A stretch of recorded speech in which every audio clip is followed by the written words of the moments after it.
This is What Your Palate. We are telling you a little bit about what to expect in this episode. She's a I'm going to start with that. Oh, he's just jumping right into I'm the just horrible going boss straight story. to the... Stay to the end for that. It was a favorite of Joe's. Dude, how do you think people want to listen to like the boring stuff? No, she's a bitch.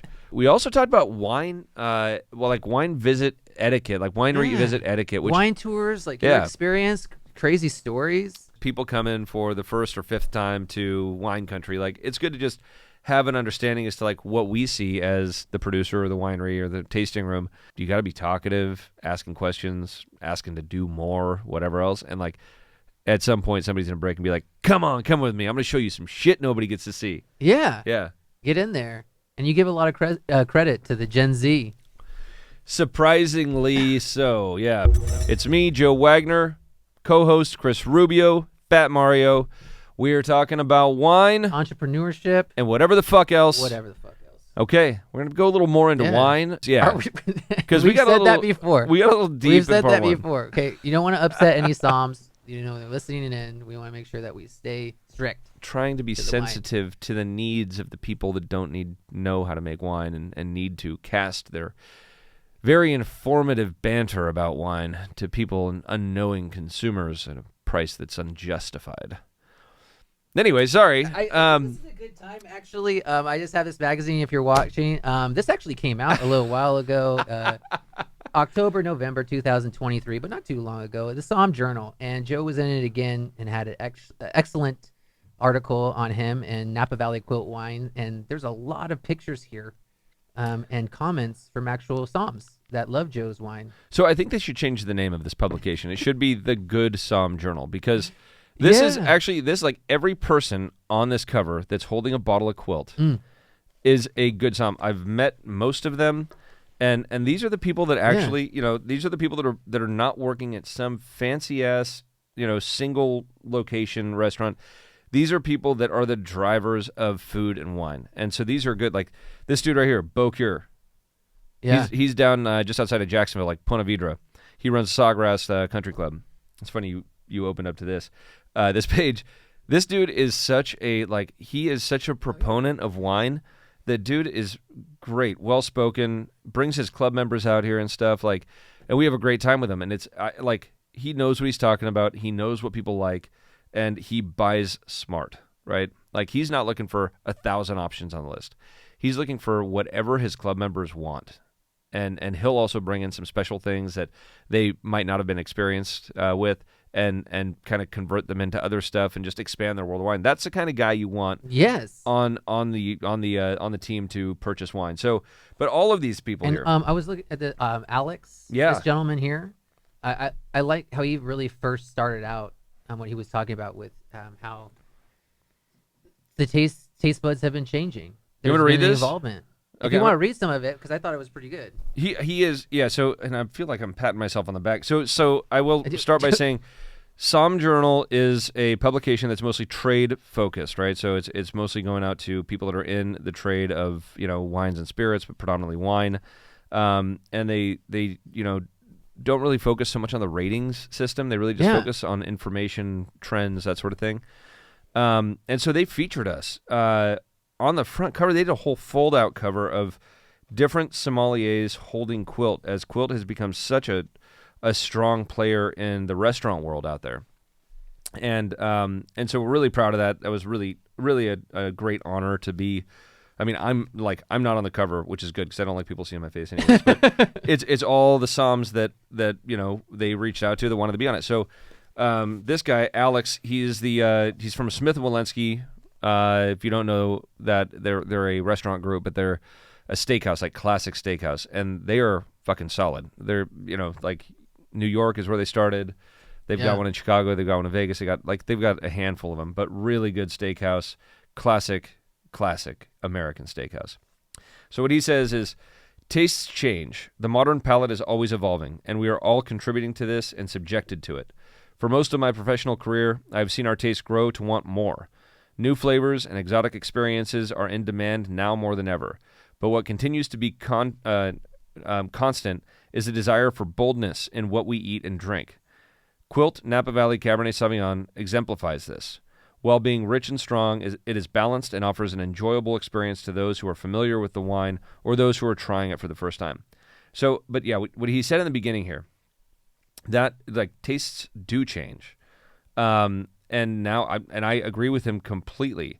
New flavors and exotic experiences, because you want something that's going to be more impactful. Like, you can fall in love with a wine, but you're always curious, right? Yeah. So you want to try other wines.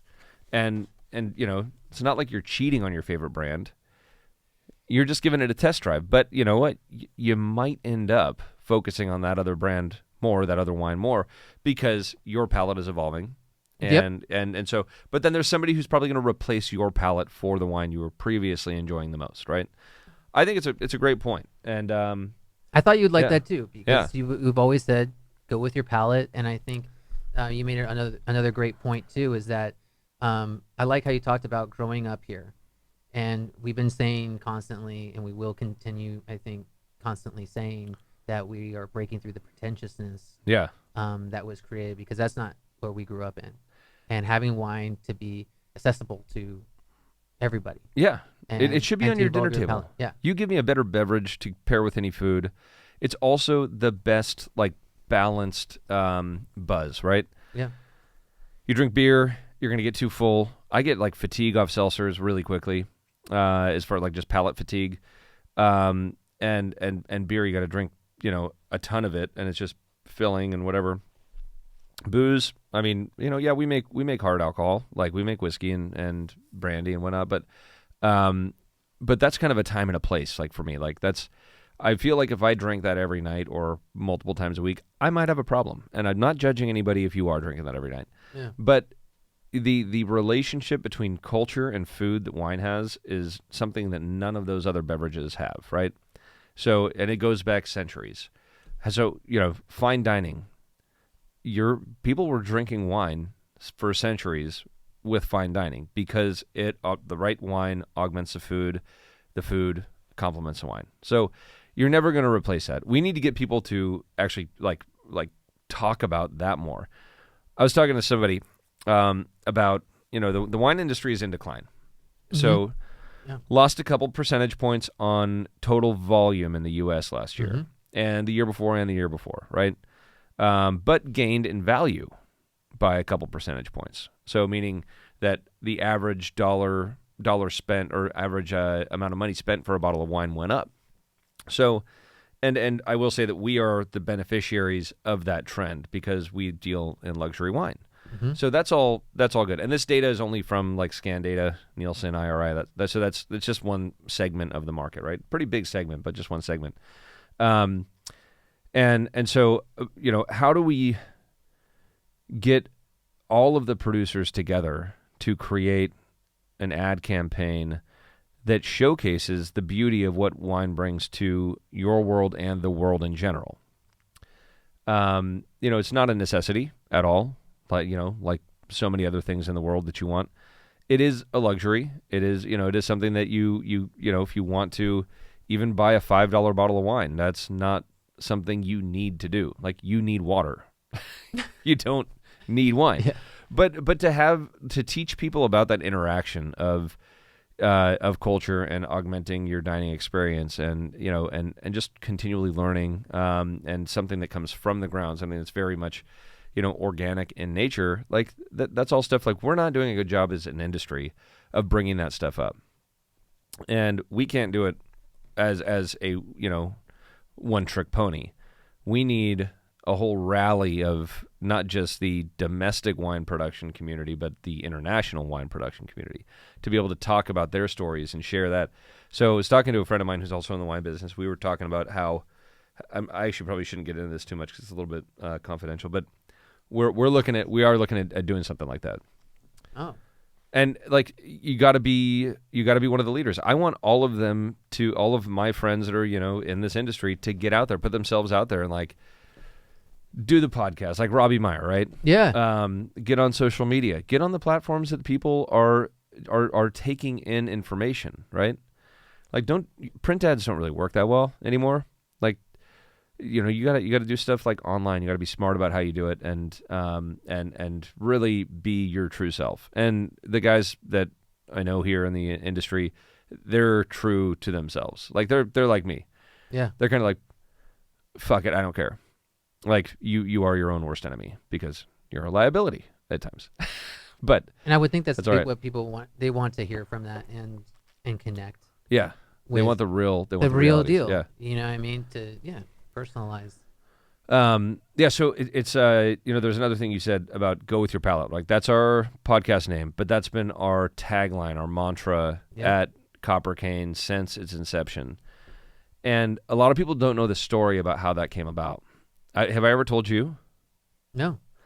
So I had just started Copper Cane, and I was talking to some of the ad people because I wanted to advertise, and at that time, print ads were still like a thing. Yeah. So wanted to advertise in a few publications. One of them was Wine Spectator, which is a Shanken publication. And Marvin Shanken, he's a great guy. He's done amazing things for this industry. He's got a number of different publications and online as well. But so we wanted to advertise in the Wine Spectator. So I was talking to some of his creative team, and they asked me like 5 questions. And I can't remember what the question was, but my answer to it was kind of like the same kind of bullshit I pull right now. Like I said, like they were like, give me a tagline. I said, screw the Somm. Because I was like, I had been beaten down by the sommeliers. Like, again, the militant ones, like the people on this cover, there's a lot of them, and I don't want to group them into it. But and that's why I brought it up, is that it kind of surprised you with it, but also to know that that's what we've been trying to say. Yeah, I always have to like preface my commentary about sommeliers by talking about the majority of them are good. It's the few and loud, right? And so we do that was like an email, and we do a follow-up phone call. And we get to that answer, and they're like, tell us more about this. And I told them about my history, like how the ratings publications, a singular palette, was potentially going to determine my destiny, my success or failure in this industry. And I didn't think that was fair. And I overcame that by connecting with the consumer, the person who was actually drinking it, by going out to as many shows as I can, having people taste the wine, going out to restaurants and retailers and tasting the wines with the buyers, and they'd be like, yeah, but you got like 77 points on this wine. It's like, well, do you like it? And do you think your customers are going to like it? Like, yeah. Try it out, please. And so it was a lot of legwork. It set me way back. If you ask like where I think I should have been in my 3rd year of the career, 4th year of the career, I should have been way further ahead. But it was so I took some lumps, and so that like left a really bad taste in my mouth. And so it wasn't even really originally about screw the Somm. It was about the critics, the wine critics out there, and how they believe, and they do, maybe less now, but they do hold so much power over a brand. And that's and people chase those ratings, man. People do some crazy shit to get those ratings. I mean, probably down to jobs. I have no idea. So I mean, a lot of them, though. A lot of them. Yeah. I mean, we're not just not some. I mean, imagine a lot. So we're talking about it, and they're like, well, what does this mean to you? And before I even got into that, I was like, you work for Shanken Publications, and you guys have to know that this comment is deeply rooted in how I don't think that a ratings system is positive for the wine business. There used to be this publication called QRW, very similar to the Somm Journal. And they just, if they didn't like a wine, or they didn't like a philosophy somebody was doing or whatever, and it was a group of sommeliers, they would just not write about it. And so like the old adage of, if you don't have anything nice to say, don't say it at all, right? That was kind of their thing, and they were a great team, and they all aged out, they got old, and it was called QRW, Quarterly Review of Wine. And it was more of a trade publication too. Anyways, they all like just retired and shut it down. But it was really, are they still putting stuff out online? Maybe they are. Just brought up on the screen. Yeah. So I really liked that format. As soon as like I found out about it, but when I first got into the industry, it was like you had Wine Spectator, Wine Enthusiast, and like that was kind of it. So anyways, I told them, this goes against what you guys have made your success on. And they're like, no, but we think it's provocative, and it does make sense. It's like it puts power into the customer's mind. Like they have the choice. Go with your palate, experiment, try new things. Don't listen to just this one critic, critiquing and grading more or less your California Pinot Noirs. And I was like, all right, if you guys are good with it. So then we dove deeper into that, and my term that I came up with was go with your palate. And that was it. And they're like, that's it.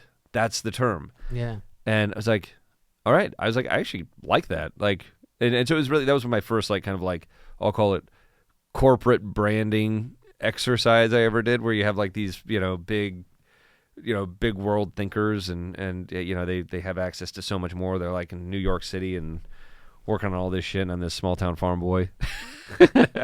And so like, but the fact that they were able to like kind of like narrow it down in such a short and quick way to come up with something that wasn't offensive. Now I'm offensive, but like back then I didn't want to be.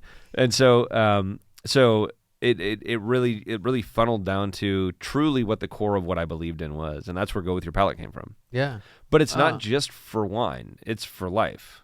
That's how I saw it. Right? I mean, yeah. So and so that's kind of like where it's evolved to. Like, you don't need to agree with me, but I'm going to appreciate your opinion, and I hope you appreciate mine, because if you don't, then and I love getting the history of Go With Your Palate, because I actually never heard that story. And I think, and like you said, as a philosophy of what we do in the podcast, on social media, in your life, right? That's it, yeah. It's all-encompassing. Get off social media and live your life, not trying to match somebody else's. Like, I don't know, because that goes back to like our first part of this episode where we were talking about that, where it is like we're so many of us are just ruled by the system, or don't get all caught up in the numbers, like on those ratings. I'm saying, but I was saying so we just had this great field trip where we got to get like an insight on production.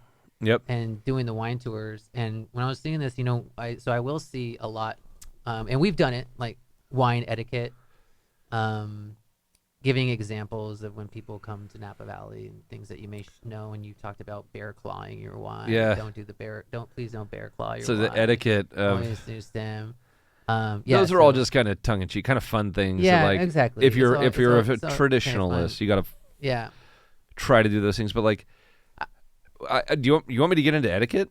Well, I was saying just more specifically on wine touring, because I was thinking to myself, you've done, and we like joked about it, but I mean, do you even have an idea of probably how many wine tours you've done in your life? I mean, geez. I mean, it's slow, thousands probably. Yeah. It's slowed down substantially, since Copper Cane, I guess, but because I used to go into the tasting room when I was working over at Camus, and like if I had an hour free, I'd just walk over to the tasting room and like find a group of 2 or 4 or 6 and be like, strike up a conversation, and just be like, well, you guys have a little bit of time, like I'll show you around. So this was a young Joe. Yeah, and you're using it as like your practice field. And dude, I can tell you that they left there like that was the best experience I ever had. And then they'd buy a shit ton of wine. And then they'd tip whoever was tasting the wine for them. And so the whole tasting room was like, fucking Joe's here. Yeah, we're going to make some money today. Hell yeah, dude. So, but they were all like, they're all good people. And I'd bring them out depending on the season and explain, how we develop a vineyard, grow the vines up, how we assess harvest and whatever. And bring them through fermenters and barrels, do some barrel tasting and bring them back to the tasting room. And tell them stories along the way, and like, so that's kind of where I first like started doing that, and it's just and that was the first. I mean, it was quite a few years in before I actually brought people into like the production elements of like, this is the crusher destemmer. These are our stainless tanks, because there's no beauty to those, right? Like, people are like, no, I want to see the barrels in the vineyards, and yeah, like that's super cool to see. But once you see a couple of them, it's kind of like, oh, I've seen this before. And when you get to see bottling lines and that sort of shit, like it's a whole different experience. And what we've learned over time is that when we give tours, we'll have usually like we'll have people wax their own bottle, and they love it. Like that's a little like just a take home, an appreciation for them liking our wines or representing our wines if they're in a sales rep for distribution, whatever. Like, So and the cool thing is that we got an awesome team. If I'm not able to do it, I got the girls and guys on the winemaking team that love doing it too. And so we'll always like go down the list of like, hey, can you guys host this person? And they're always stoked to do it because they're sharing their passion. And when you share your passion, if it's a true passion, which everybody on the team, it's a true passion, like you can see that. You know, like when you talk to, take any other industry, take a sport, right? You talk to like a professional mountain biker, and you just know like when he's talking, you're like, this dude fucking lives every day for this. Like he is, and he's never going to get bored of it. He's like a dog and a goddamn bone. Like that's it, right? So I see Art just nodding. Art's like that's Art's like that's me. But my mountain biker enthusiast. Mountain biking doesn't pay my bills. No, so I got started doing that, and that was a lot of fun. But what I would say about like when you go wine tasting, and I've gone wine tasting not as many times as you'd think. I bet you I've gone wine like a day of wine tasting in America. I've done probably more wine tasting outside of America, in France, Italy, Argentina. I bet I've spent more days actually doing wine tours and tastings in those countries than I have here in California. So when you go out, I always think of it like you got to read the room overall, because you have everything from like the most experienced, like I want this, very high level experience, very luxury, whatever else. I'm talking about the customer, what their expectation is. And then you have the people that just come in and they just want to drink. Yeah. Right. And so wineries have to manage that, especially if it's just an open door policy, right? Where it's like, okay, how do you keep the ambiance, how you want it to be as a winery? And that can be really hard when you have such a separation of how you want to interact at a winery. And so I would say if you're a customer, just read the room. Like, is it more of a chill, somber, high-class, elevated experience, or is this like a glorified bar? Like, and there are plenty of places that are glorified bars. So, so I think that's part of it, but I also think it's up to the staff to make sure you're catering to whatever the style is that you want.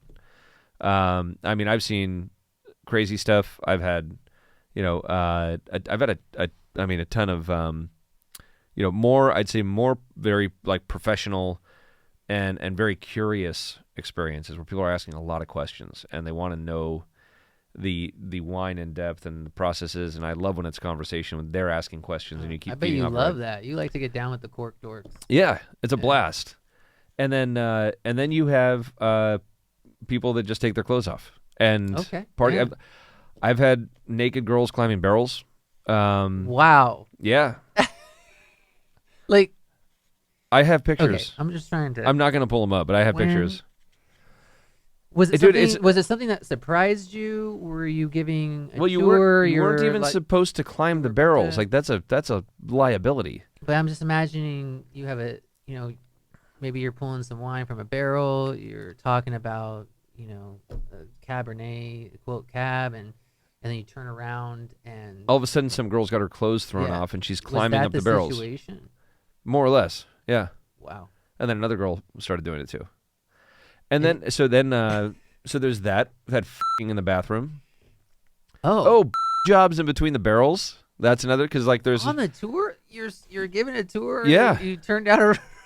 Yeah. You turned down a row. Whoa, you like look down there. And, come on, guys. Jesus Christ. Wow. And I'm not gonna judge. It's like whatever. I mean, maybe that was their bucket list. Or like, hey, dude. The dude's like, it's like I've got stage 4 cancer, but before I die, I want to get a job in the barrel room of a winery. And it's like, all right, let's do it. I just think they read the room. They read the room, and I'm just like, I'm like, dude, just I can't let you finish unless you're like almost there. They're like, this is the place to do this. So we had this giant bottle of Cabernet. Here we go. It broke, unfortunately. It was like 570 liters. Wow. And it was I think it was 2000. I can't remember the vintage now. But that's a unique. It was supposed to be the biggest bottle of wine in the world, but I think they had it wasn't. But it was still a shit ton of special selection. That's what it was. And it was on display in the barrel room behind the tasting room for years. And unfortunately, it was being moved one day. and there must have been a fracture in the glass or something as the forklift went over just a seam in the concrete, and the thing just burst out on the sides. Oh. And the whole, it was just gone. So, I mean, really, it was a really cool thing to see. But what I will say was big bottles like that, because that was kind of like a thing. Like, it was like, oh, yeah, we'll bring you back and show you this. Like, that's what the tasting room staff would do. And the tasting room staff has some crazy stories and pictures of what they saw, because it was almost like, and it'd be, I don't know, 4 couples, and they'd be like, oh, yeah, let's get a picture with a big bottle. And then they do their picture, and then all the girls were like, let's take our shirts off. Like, oh, God, okay. Like, you're like, whatever, go for it. But there's stories at every winery, I bet. Like, I was going to say, yeah. so there's, 400 plus wineries in Napa Valley. So if you got, the Chad has talked about it. If you got a fountain, somebody's going to get naked on that fountain. And so, yeah, I feel, and you've spent a lot of time giving tours, so I'm not surprised. I'm more so just wondering, do you continue the tour naked? Is this something that you would stop? Do you? No, we had. I mean, there's some things you might have to stop, right? Or just keep walking. I think there were some people in the bathroom. One of the tasting room guys, he's a really big dude. He had to go in there and he had to carry the girl out. Her ass was hanging out, and her thong was still pulled down, I think. I don't know what happened to the guy. I don't know. Just stuff like that happens. Oh, wow. Yeah, that was at your past wineries you worked at. Yeah, no, we're so clean cut and buttoned up. I can't tell you how nothing like that would ever happen at any place. Now. No, never. No, So read the room. Read the room, but going back to basic etiquette, okay? Like, let's start with, like, what you're wearing. Like, you don't need to dress up, but don't be a slob, right? Like, don't wear fucking, board shorts or those dumbass shorts that go, like, halfway or down, like, below your knee. Did you ever give a tour, though, in board shorts? And have, like, the flat-brimmed hat and a jersey on or something like that. Oh, you're telling him not what to wear? Okay. No, I'm just saying, like, like, think of it like you're going to a restaurant.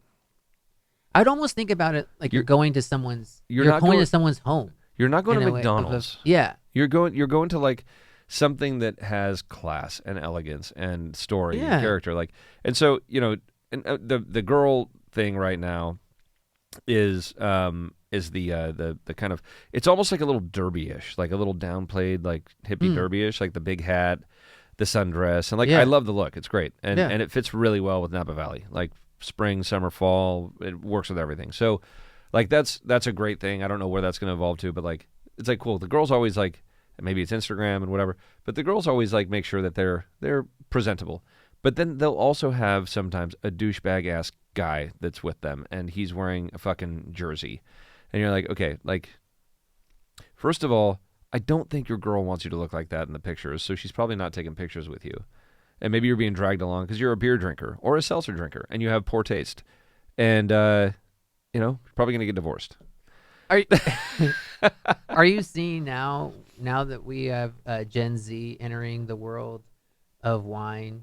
That would be like the younger portion of it. I believe 21 through 25, 26. I think Gen Z actually has more class and care about the way they present themselves. Not like, take teens out of it completely, but, like, say the very young legal drinking age, they've been driven by what they view society as and how it should be aesthetically, very much driven by aesthetics, right? And so they also want to do the research on how you act. Like, they'll probably look up shit online on what do you do at a winery. Like, it was the generation above that's the worst. Millennials? Yeah. Our generation? Dude, we're at the very top end. We're almost Gen Y. Hey, we're at the top end of it. I don't even think we should be part of the millennial generation, honestly, because what? I get what you're saying. Think about because we know, we didn't have the relationship with technology as tightly knit as the majority of millennials, right? Yeah. We were at the very front end of it, but we didn't have that shit. Like, so base it off the internet. Is that what millennial generation is based off of? It's like, cool, I had a Tandy 2000 computer. Like, it didn't have internet access. It was just computer and games, and like that was it. And Oh then yeah. we didn't get computer. Hell, I think you got computer access at your house before I did.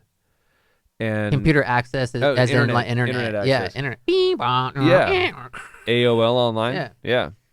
So yeah, I think that there was some there was some shitty cultural stuff that happened. Yeah. And it created like the females are solid, I think, by and large. The guys like that right now are like, mid-20s to early 30s. Garbage. I'm sorry if I offended. It's like the sommeliers. I know not all of you are pieces of shit, but there's a lot of pieces of shit out there that, and so it'll be fun to see how you evolve. I don't know what to say. I think we can just close it. I mean, it's open. Those are some crazy stories. I think etiquette wise is really just be polite. You're welcome to someone's home, like dressed appropriately. And there's so much now information, like you said, with the Gen Zs handling themselves better because they just do the research and they just kind of do a quick looking up because they care. Yeah. Because they want, right? And but have experience. What another thing I would say is like, don't be shy about asking for more of an experience. Because I think somebody at a tasting room is not typically going to be like, let me bring you back. Be like, I love these wines. I would really love to see what you guys do. Like, is there a way? And they might just be like, we're slammed right now. I can't do it. But like, that's going to be, you're going to be able to get an experience. If you can book a tour, a lot of them are cookie cutter, but the ones that are really good, like Schramsberg has like the best tour I'd say in the Valley. Like, and that it's a great experience. I highly recommend it. I have nothing to do with that business. I just know that's the one I recommend for everybody. And very worthwhile to book it in advance. And that's the thing about Napa now. You got to book like everything, and like your meals. Your like, especially once you get to like May through October. Like if you don't have a plan, you're not getting in anywhere. It's rough. But no, go in, be open, have fun, learn. They're not bartenders. I mean, people may start off as bartenders that are working in a tasting room, but they're wine educators. And that's something I think that like people, don't think about. Like they're there because they love wine themselves. Because they could go do something else, and I guarantee you they're probably going to get paid better. But they love wine themselves, and they want to share that love. And so the more you ask, the more attention you're going to get. It's reciprocal, right? Yeah. You're bonding over the passion of wine that you both have, and trust me, they take pride in sharing their information, and then you'll get educated and have a better experience. And don't worry about how you hold your glass. Nobody cares about that. And if you're at a place that does care about that, just leave. I like that. Yeah. Yeah. You got to just shun off the pretentious areas. And there are still quite a few pretentious places. I mean, as with everything, go to a hotel and it's pretentious. You're like, yeah, fuck this place. You don't get that? No? What, the pretentiousness? Yeah. Yeah. Okay, yeah, it's a real thing. Yeah, it is a real thing. I mean, I think, we've talked about this too. There was a time, when we're back in the day, but when we grew up here, they used to not even charge for tastings.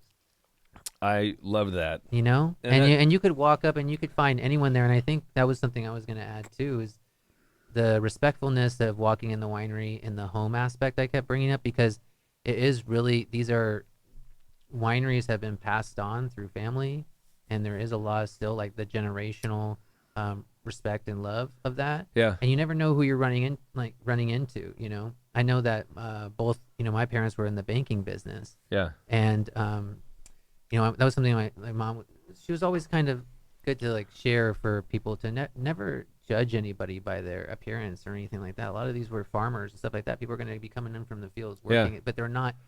And that's where we didn't see the pretentiousness. They could be the owners of any winery. I could throw out like any name, Yeah.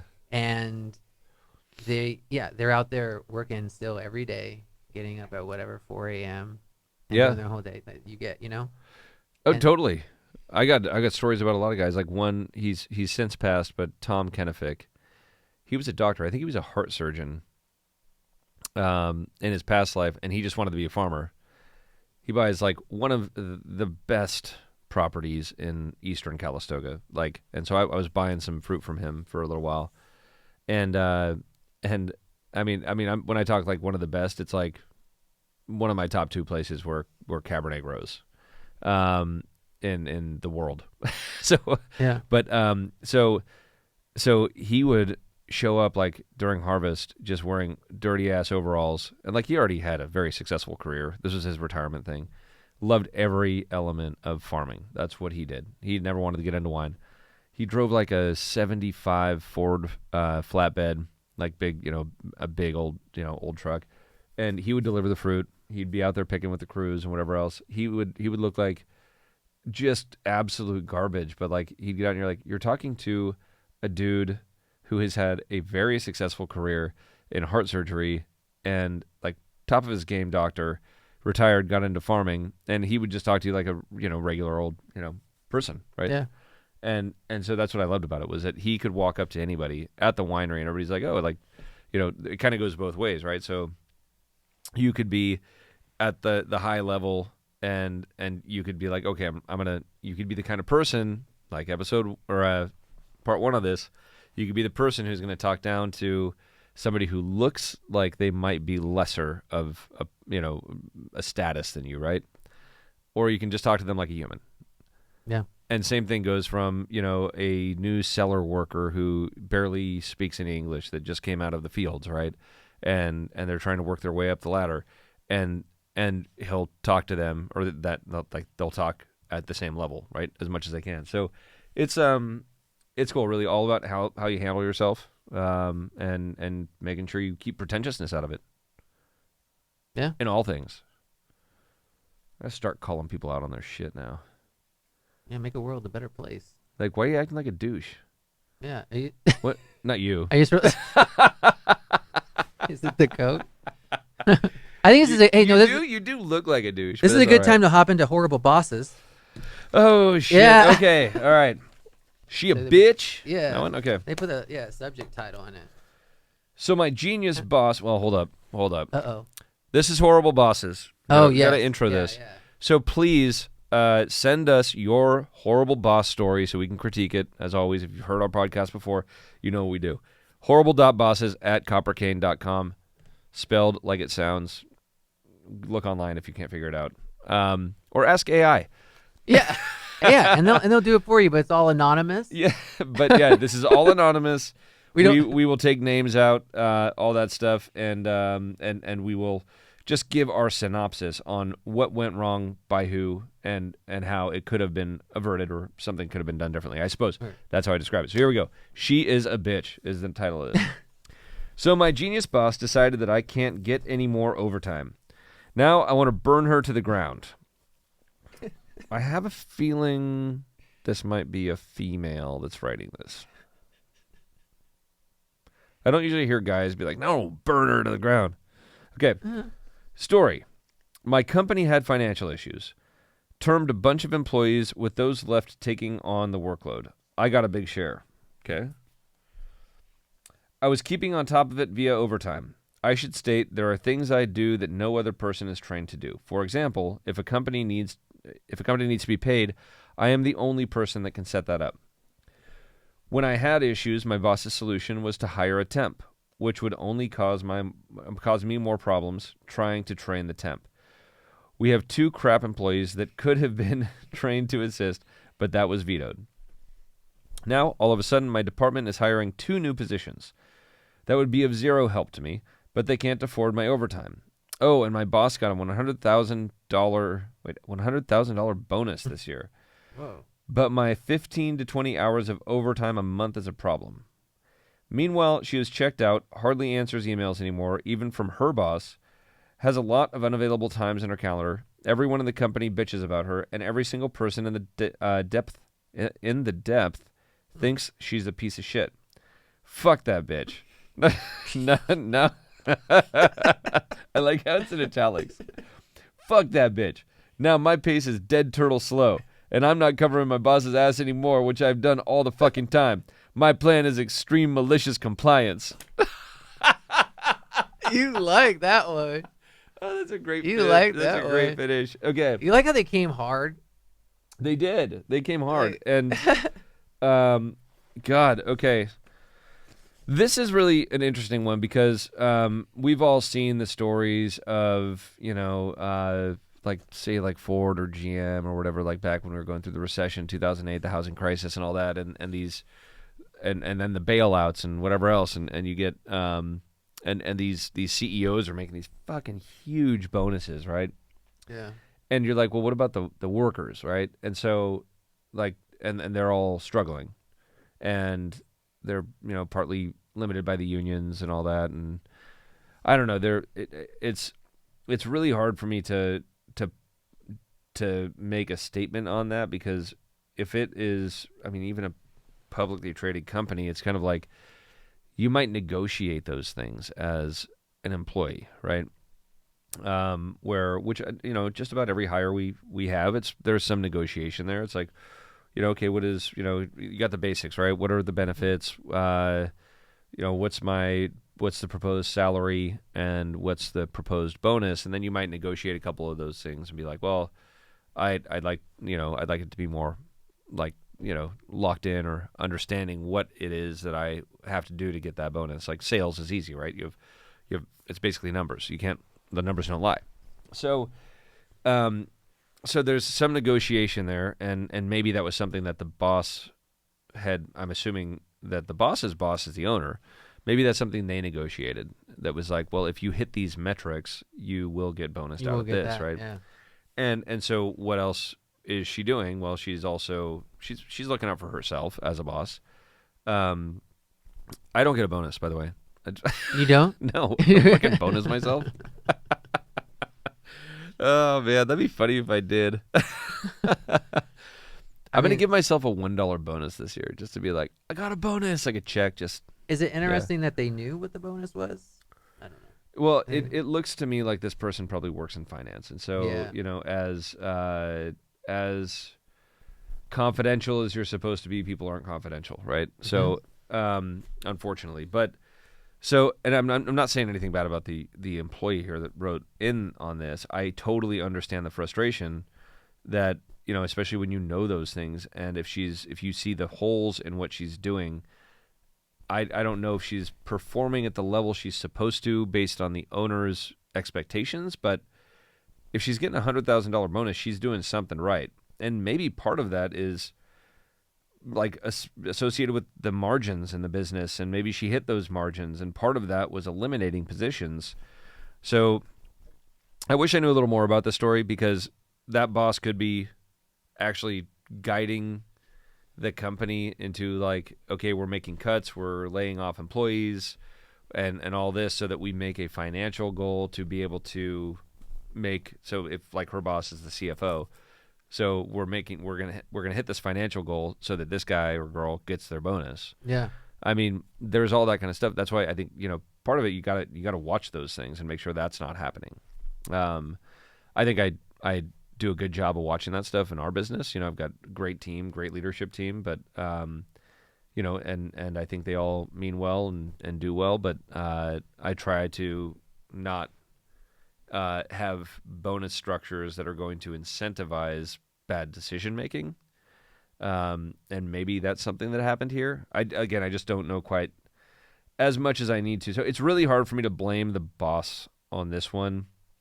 And I understand the submitter's frustration, because and you could be shooting yourself in the foot on this one, okay? If you're working at a dead turtle slow pace. Well, that sounds like quiet quitting. Yeah, right? and that's not going to go well. I want you to look at yourself and say what you're worth. Now, if you don't want to work there, go apply for another job. But don't give yourself a bad reputation. Yeah. Because if the boss, I don't know anything about this boss, but if the boss actually thinks you are a bad employee and manipulative and does this kind of stuff like quiet quitting, then that's not going to be a very positive review. I mean, as an owner, you want to have open communication with your boss. And that could be even for you to go up to her and say, look, I feel like I'm being treated unfairly. I want to get the job done. I'm not allowed to get overtime. And I'm going to look for another job. It's really funny. Like until a couple years ago, like 5 years ago or so, I always thought it was an awkward thing for an employee to come up and say, these are the things I need. And if I can't get them, I'm going to be looking for another job. And I've grown to really respect that. Yeah. Because you can have an honest conversation at that point. And, you know, I've had plenty of them, just, you know, one in the last week where you're like, okay, let me think about this. You know, what the next 5 years looks like, understanding what your goals are, what your needs are, and go back to the drawing board, talk about it. And, you know, if it comes down to like, I can't provide this track for you, at least in the foreseeable future, maybe in 4 or 5 years, maybe never. But it's not going to happen in the next couple years as you're hoping for. And so to have that conversation and then, you know, be able to kind of continue to move down the path of what's going to do best for that person. And what I love about it is that there's a line of sight where they're able to make a clean, and I'm not saying this person's not making any commitments of like leaving or anything, like we're just in the conversations, but they're able to make a very good decision for them, while we're also able to make a decision for the company of like saying like, well, okay, we probably should start scouting or looking for somebody to replace this role. You know, when you have people that just come in and give you a resignation letter, and actually this is one of my favorite things, I'll get to it in a sec, give you a resignation letter and don't even kind of give you kind of like, this is what I need. Don't even try to open up that conversation. Because it's not just like it's me, it's HR, it's CFO, like whatever. Like you can talk to all these people about these things, and it's all going to come around. We'll make a plan, figure things out. But they just say like, no, nope, I already accepted. I'm going. Not a chance of you know, even negotiating something else. And then you hear back from those people, and they're like, is there a role that I can come back to? Mm-hmm. And it's just like the well's poisoned. Like like you know, you already showed your colors, and it's not the type of person that I would like to have on the team. Like if that's the way that you are going to operate and just kind of leave us hanging, then like, no. You can have a conversation about it, and I'm going to respect you a hell of a lot more if you come up to me and be like, I think I'm going down another path, or I think I've got this opportunity. If I can't match it, if I see it as a huge step up for you, I'm going to tell you, fucking take that. We don't have a position like that right now. I don't know if we're ever going to, but you're going to progress. You go do it. If we have an opportunity, and that's the other thing, where if somebody leaves and then they grow, and then we have a role and they want to come back and apply, but they've been like open and honest about it, then it's like, hell yeah, come and interview. Yeah. Like, I don't know what you learned, but I want to learn about what you learned and see how it fits. So I think that there's a lot of stuff like that where the communication between the hierarchy, whatever you want to call it, like that needs to be a little more open. If you're, you know, and I think it's like it gets oftentimes very like there's a firewall. Like nobody, it's like, no, you don't talk about those things to whoever you report to. It's like, no, you absolutely should talk. That's the first person you should talk to. Like that's, you know, maybe your spouse and then your boss. Like yeah, transparency. Yeah, is what is appreciated. So, anyways, that's. I think I had some advice in there somewhere. Yeah. Wasn't there? Yeah. Okay. Cool. Yeah. All right. Well, that's your horrible boss story. She's a bitch. You like the title, though. That was good. I really liked the little last line. I got to say that again. But I got to say it like really angry. Okay, yeah. Fuck that bitch. Now my pace is dead turtle slow. And I'm not covering my boss's ass anymore, which I've done all the fucking time. My plan is extreme malicious compliance. All right. And there you have it. And we'll leave Go you with your palate. Peace. Cheers. Thanks.